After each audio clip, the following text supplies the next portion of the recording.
Bismillahirrahmanirrahim. Assalamualaikum warahmatullahi wabarakatuh.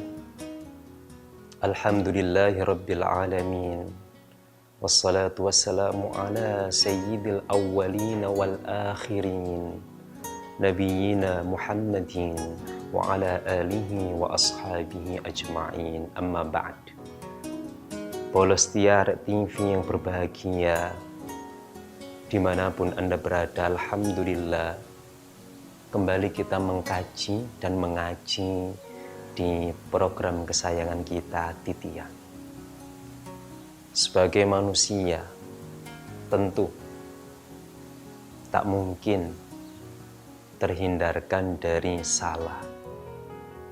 Sebagai manusia, tentu tak mungkin terhindarkan dari dosa. Makanya dalam bijak bestari Arab, wa ma summiyal insan illa linasli. Tidaklah disebut manusia itu insan kecuali karena dia sering lupa.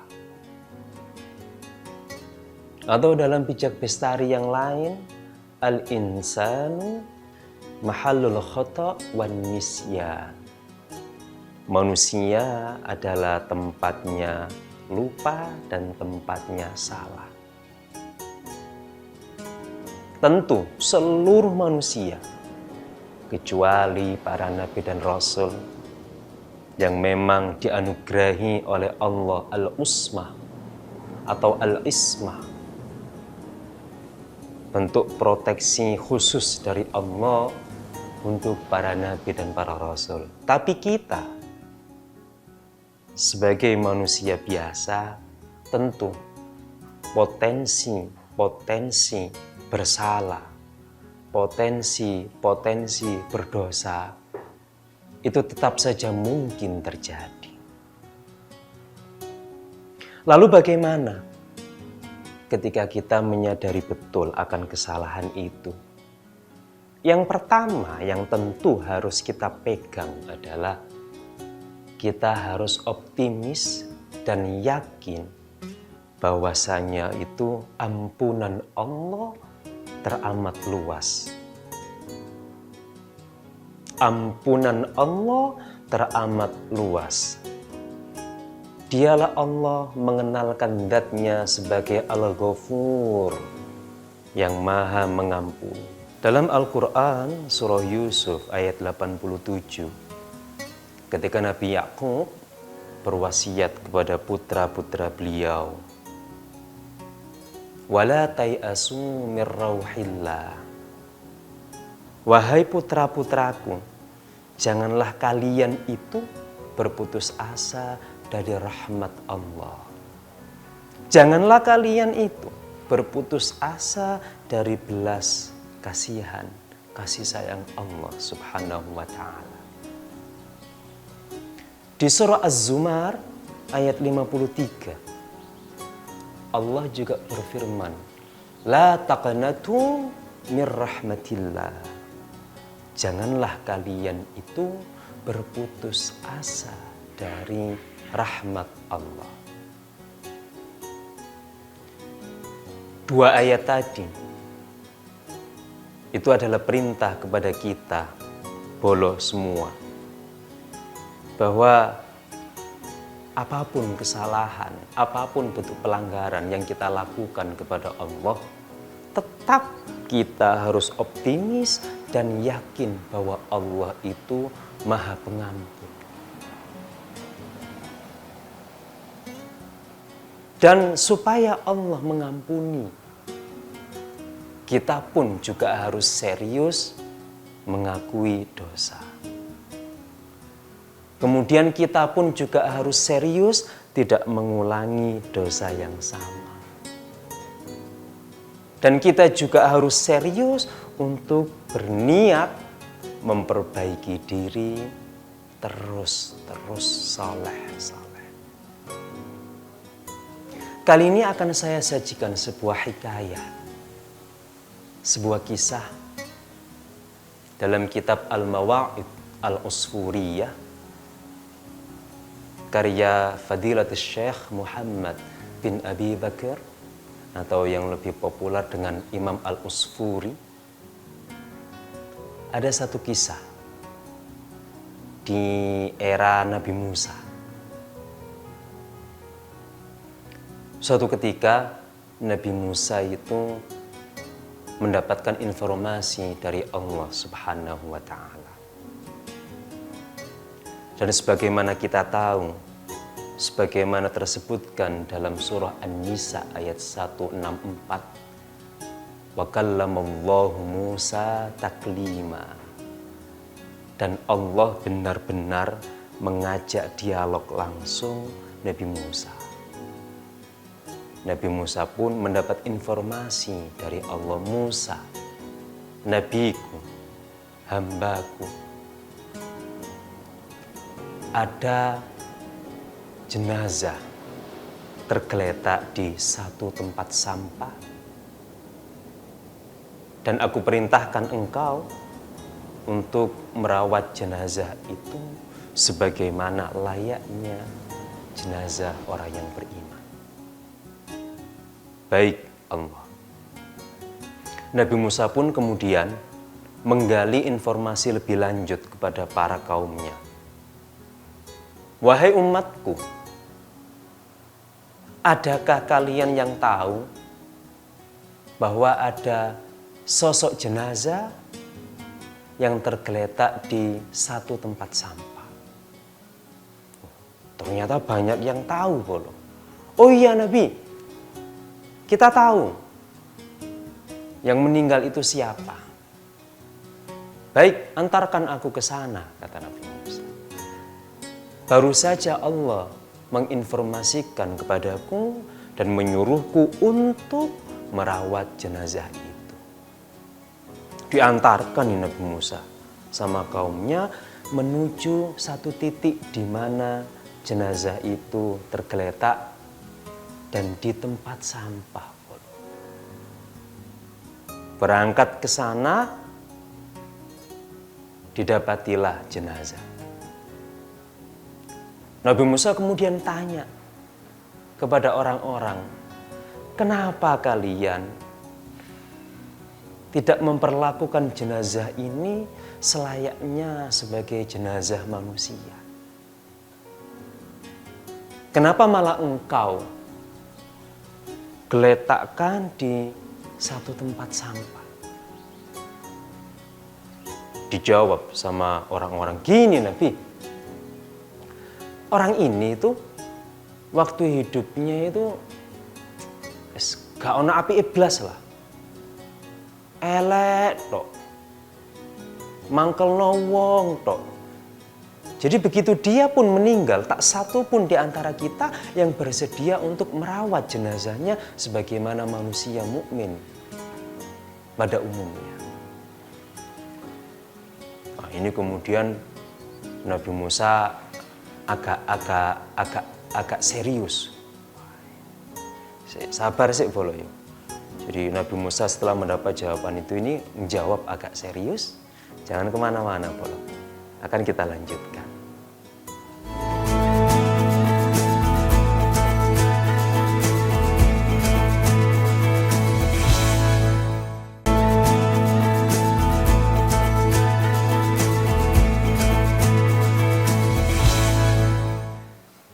Sebelum saya lanjutkan hikayahnya bolo, saya akan menyajikan satu hadis diriwayatkan oleh Imam Ad-Dailami dari Ibnu Mas'ud radhiyallahu taala anhu dalam kitabnya Al-Firdaus Bima'thuril Khitab.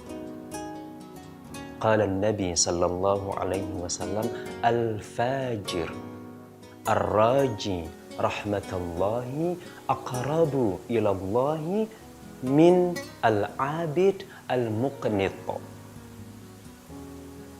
Seorang pendosa, Nabi bersabda di hadis tadi, seorang pendosa yang senantiasa mengharapkan kasih sayang Allah, belas kasihan Allah, rahmat Allah subhanahu wa ta'ala, itu jauh lebih dekat kepada Allah daripada seorang ahli ibadah tapi dia berputus asa. Al-fajir ar-raji rahmatullahi aqrabu ilallahi min al-abid al-muqnit. Nah, kita lanjut ke kisah tadi. Nabi Musa tanya, kenapa sih kalian itu kok enggak merawat jenazah ini itu selayaknya jenazah pada umumnya? Dijawab, orangnya itu loh Nabi selama hidup itu gregetno, melakukan pelanggaran, maksiat, garai mangkel tonggo. Wis pokoknya dalam pandangan kami si fulan ini elek tok, gak ono apike. Karena itulah kemudian kami, tak satu pun dari kami bersedia untuk merawat jenazahnya. Ini Nabi Musa, loh kalian ini bagaimana? Meskipun demikian, tetap jika mendapati manusia atau jenazah, maka rawatlah selayaknya jenazah manusia. Sekurang-kurangnya dikuburkan. Dan baru saja Allah memerintahkan saya untuk merawat jenazah ini. Untuk memandikan, untuk mengkafani, untuk mensalati, untuk kemudian dikuburkan bersama-sama. Nah, mendengar alasan kenapa kaumnya atau orang-orang itu tak satu pun bersedia merawat jenazah itu, Nabi Musa jadi penasaran, ingin klarifikasi kepada Allah Subhanahu wa Ta'ala. Ya Allah, kata orang-orang, si fulan ini semasa hidupnya ngelakoni maksiat terus. Gak ono api-api. Apakah benar demikian ya Allah? Nabi Musa kan dianugerahi oleh Allah bisa komunikasi langsung dengan Allah. Allah pun menjawab, Shadaqa qaumuka ya Musa. Benar Musa. Yang dikatakan orang-orang itu tentang si fulan itu benar semuanya. Tidak ada yang salah. Ya, memang si fulan almarhum itu semasa hidupnya lebih banyak prestasi buruknya daripada prestasi baiknya. Hanya saja, ketika dia hendak meninggal, dia mengucapkan atau memohon 3 hal, yang mana 3 hal ini jika dimohonkan oleh siapapun, maka aku akan kabulkan permohonannya.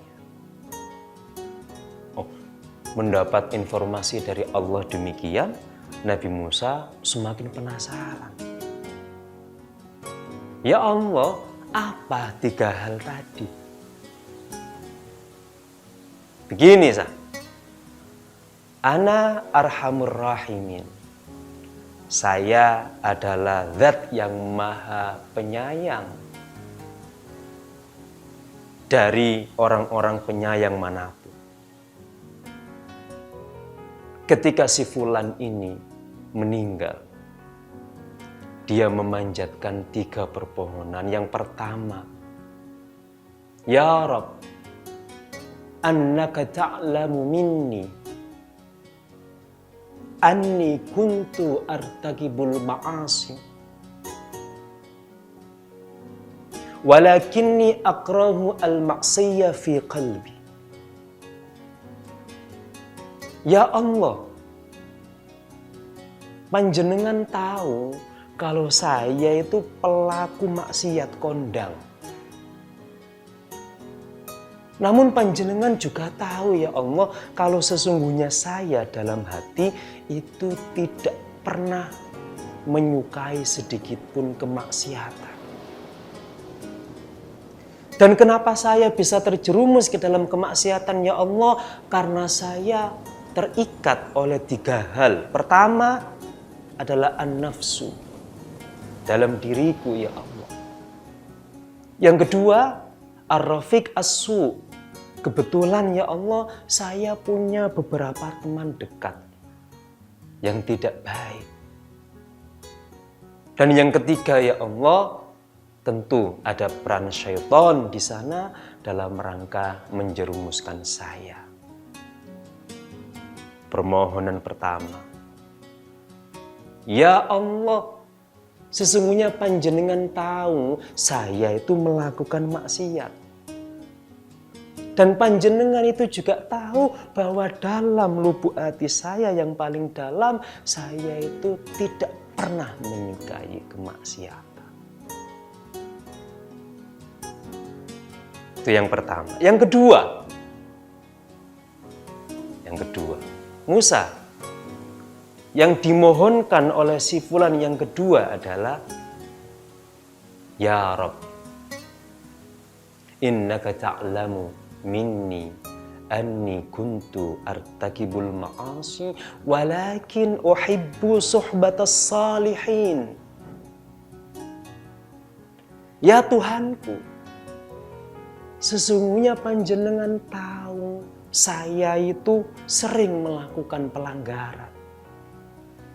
Tapi panjenengan juga tahu kalau saya itu sangat suka membersamai beliau-beliau yang saleh.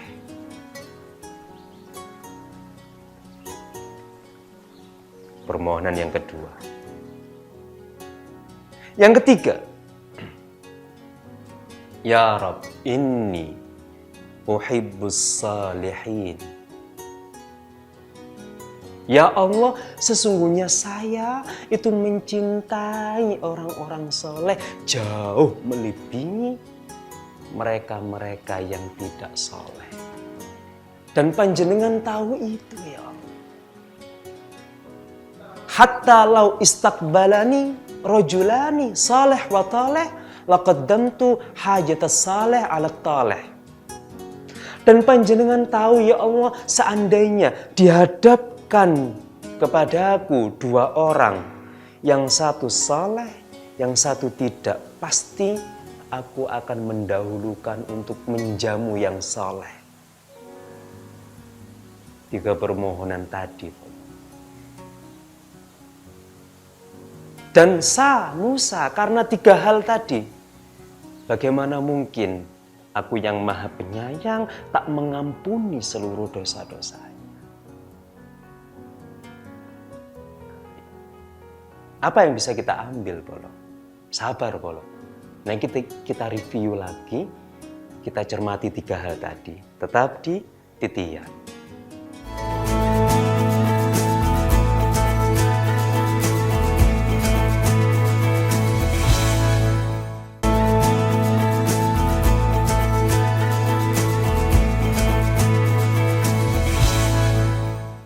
Baik, Bolo, kita lanjutkan di program kesayangan kita, Titian.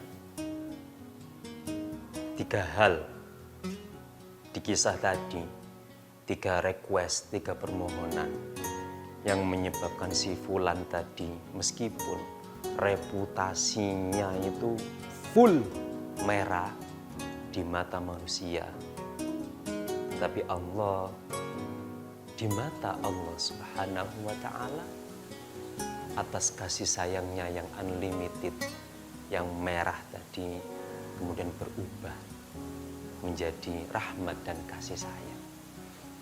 Yang pertama adalah bahwa si fulan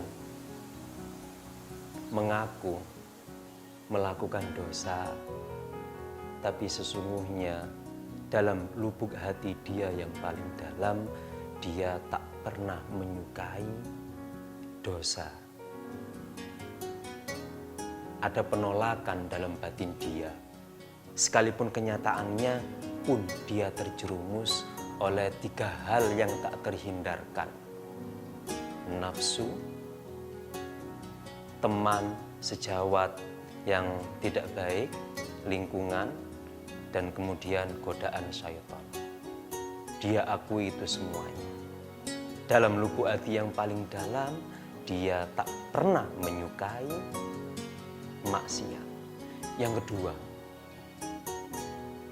dia sekalipun bermaksiat, tapi sangat mencintai untuk duduk bersama orang-orang yang saleh, untuk sowan kepada beliau-beliau yang saleh.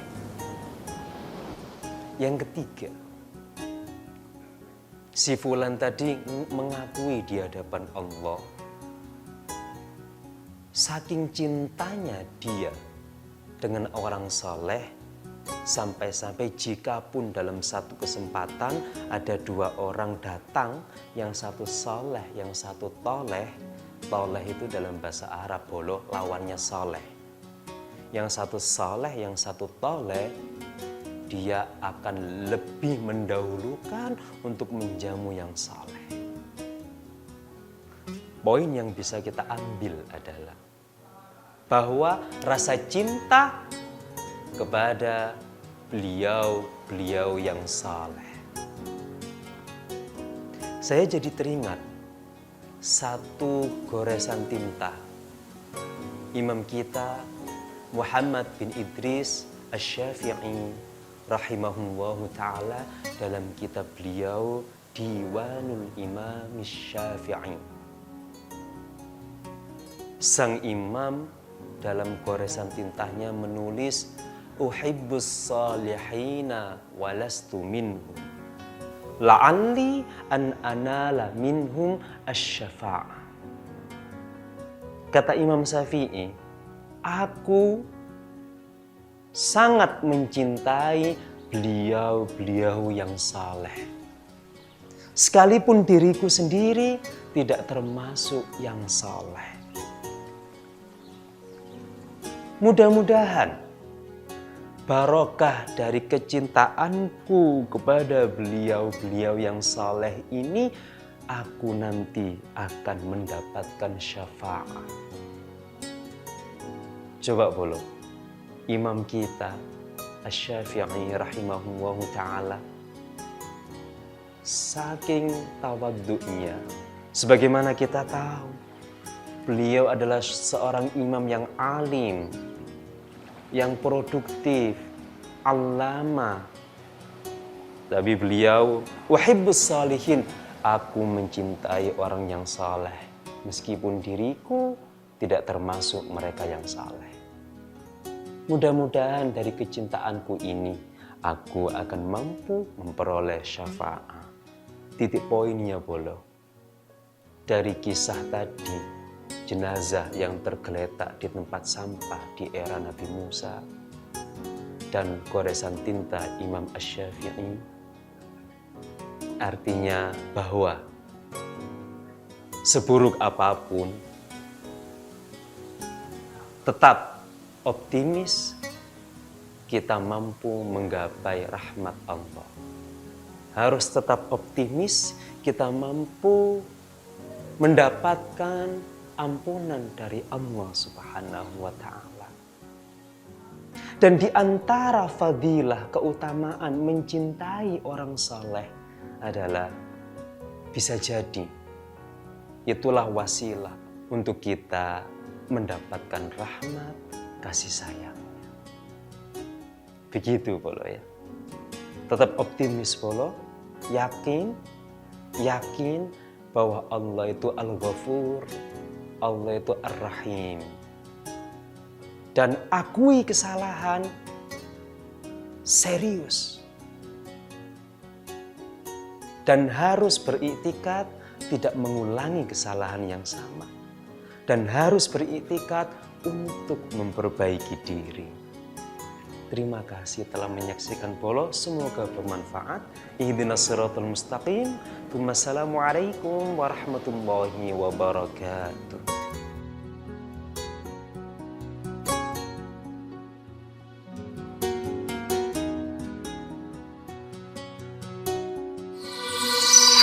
Arek TV.